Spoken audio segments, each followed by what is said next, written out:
There are amazing things happening within the U.S. government that are actually, I believe, good. And they do deserve praise because actually what Donald Trump doing is not only surprising, but working towards the better benefit of the American people. Now, of course, hold on there. This is a big kind of change here because I do believe that there does still need to be room for skepticism because there is a lot of things to be skeptical of. But let's just look at what happened just this week alone because it is just astonishing. We have U.S. Senator Rand Paul saying that he is very proud of the U.S. president, mainly because of this huge decision with him withdrawing U.S. troops from Syria. We're seeing kind of a bromance being established between U.S. President Donald Trump and Rand Paul, but of course, Donald Trump just tweeting moments ago saying that, and quoting Rand Paul, saying that we're at war for too long in too many places, that we spent several trillions of dollars on these wars everywhere, and that Donald Trump, quote, is different,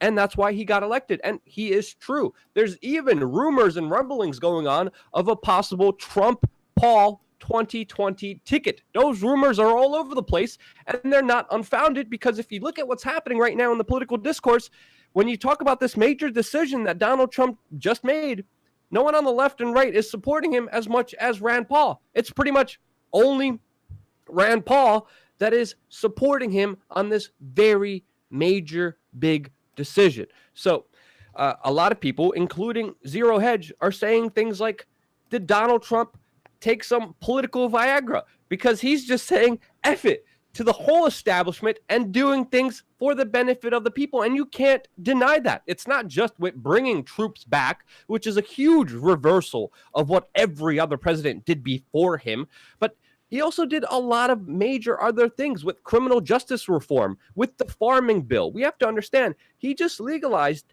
hemp and CBD on a federal level. This is a huge, huge, huge turning point. If you've been watching our channel for years now, we've been going on about how idiotic the criminalization of hemp and CBD actually is, and the revolutionary progress that could be made as a society if hemp was allowed to be used. With this criminal justice reform, we're talking about huge changes here that give people a lot of leeway, especially with people who were convicted of drug offenses, non-violent drug offenses. This bill that he passed actually boosts prison rehabilitation efforts. It actually helps people reduce life sentences for just drug offenses. He also got rid of the 3 strikes rule. That was a mandated 25-year sentence to people. And this is a huge move that's going to help move our society towards a better way instead of the prison big pharma industrial complex controlled way that has been hurting humanity and its progress. And I really do believe this is a good move. I don't believe, because there's a lot of skepticism. The Russians were, of course, skeptical in the beginning if Trump was actually pulling out. The Turks were skeptical. Of course, his supporters were skeptical. And it looks like it's actually happening. We're seeing from CNN right now that the U.S. military is ordered to withdraw, and they actually are doing it. Senator Rand Paul is on CNN reminding people, hey, let's get rid of this fake talking point that this is going to embolden ISIS, because it was the United States and U.S. allies that were supplying ISIS in the first place. Rand Paul's on CNN breaking down some very big, important truth to this bigger context with all the people who are just freaking out. And this is important because, not only are we not getting these bigger facts by a lot of these major pundits and a lot of these major politicians and a lot of these major figures, we're only getting them from Rand Paul.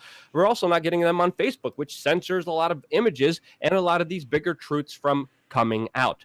And that's why it was fascinating to see Senator Rand Paul air his grievances during his yearly Festivus tweet storm that he goes out and has a lot of fun with and has a lot of public attention, because it definitely seems like Rand Paul drank a couple eggnogs and he is not holding anything back. These tweets are just fascinating. We have Senator Rand Paul tweeting today, I'm going to start out with a grievance against the entire foreign policy establishment of Washington, D.C., who 2 years ago were swearing that Donald Trump was going to start multiple nuclear wars or something. Now they are mad because he is stopping 2 wars. How about you just admit you hate the president, love war, and have been wrong for the last 20 years on every part of foreign policy. Consider that my Christmas present. You don't have to get me anything else. And truer words have not been spoken this week with what just Senator Rand Paul just said out there. He also compared Lindsey Graham to literally not only a goblin, but Emperor Palpatine in Star Wars. He didn't hold anything back. He even talked about how at first he was opposed to having neoconservative John Bolton being hired to be a part of the Trump administration, but how it's really just music to his ears to see him working in there, and how he's extremely happy seeing him being the one who has to end wars when throughout his entire career he was the one calling for him. So he caught a lot of people by surprise, and we see that by the reactions. And that's why I think this is legitimate. This is why I think this is real. This is why I think this is really good, because we're seeing so much talk by the defense industry, by the military-industrial complex, saying, oh my God, he surprised all of us, saying he didn't get any of our advice. He didn't tell us what to do at all. Oh my God, what's happening here? And these people are freaking out. And the people who are freaking out the most tell you the all you need to know about this specific situation. I was watching CNN today, and they were drudging on and on and on with just straight outright propaganda. We saw Fareed Zakaria, Richard Haas, Fox, CNN, all these military-industrial complex puppets, with even Rachel Maddow, who previously had a very strong anti-war stance, just freak out because Donald Trump is bringing the troops back. The Pentagon is shocked. The Pentagon is even considering using special operations and special forces on these missions to go against Donald Trump. So this shock and awe that we're seeing proves to us everything that we need to know. And it's not only just the troops leaving back here. This is also the end of U.S. operations in Syria, and also the end of the U.S. bombing campaign of Syria, which is another one. And this was all pretty much accumulated to the fact that Mathis resigned, that there was a resignation from one of the highest officials in Trump's administration, who was known to be one of the biggest neocons, the biggest warmongers within his administration, the Department of Defense head. With his resignation, it showed us, yes, this is a sign for the better, because the neocon establishment is not happy with this decision. And it's not just that decision, but everything coming together that's showing people like, whoa, is Donald Trump the real deal here? Is he really doing what he promised to do? And I know this brings a lot of kind of awe. I know this brings a lot of praise. And at the same time, I do believe it is warranted. But we do have to be skeptical, and we always have to look at the other side here, because from everything we're seeing, great.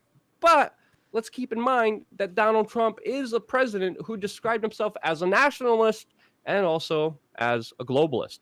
The leading contenders to replace Mathis now inside of Trump's administration are also war hawks, are also pro-war, pro-intervention individuals who are being looked at very closely for the Secretary of Defense. The current one that is in charge after Mathis stepped down is, of course, his predecessor, and also a former executive at Boeing.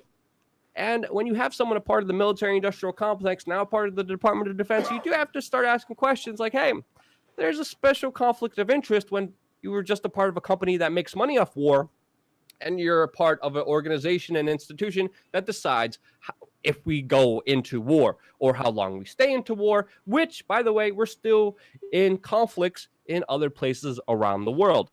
I've been surprised. His moves, criminal justice reform, hemp, CBD, getting troops out of Syria, possibly even now talking about taking the troops back from Afghanistan, revolutionary, amazing stuff that does deserve to have our support, does deserve praise, does deserve people saying, hey, I don't care what my political beliefs are. This is great stuff that's pushing humanity forward, and we have to admit that. What happened with Korea, also amazing. Something I was skeptical of, something that you, Burmis, brought up to me, and you were right. You were completely right about that. The peace is holding in Korea. It looks like there's going to be a bigger peace, hopefully, in Syria, and it's all because of Donald Trump. And I believe, from my own personal view, Donald Trump is playing this kind of back and forth, trying to galvanize his base. And when he does good things, I think he should be supported so he does better things for the people and not for special interests. But at the same time, let's still be skeptical and understand that anything at any moment could change very instantly.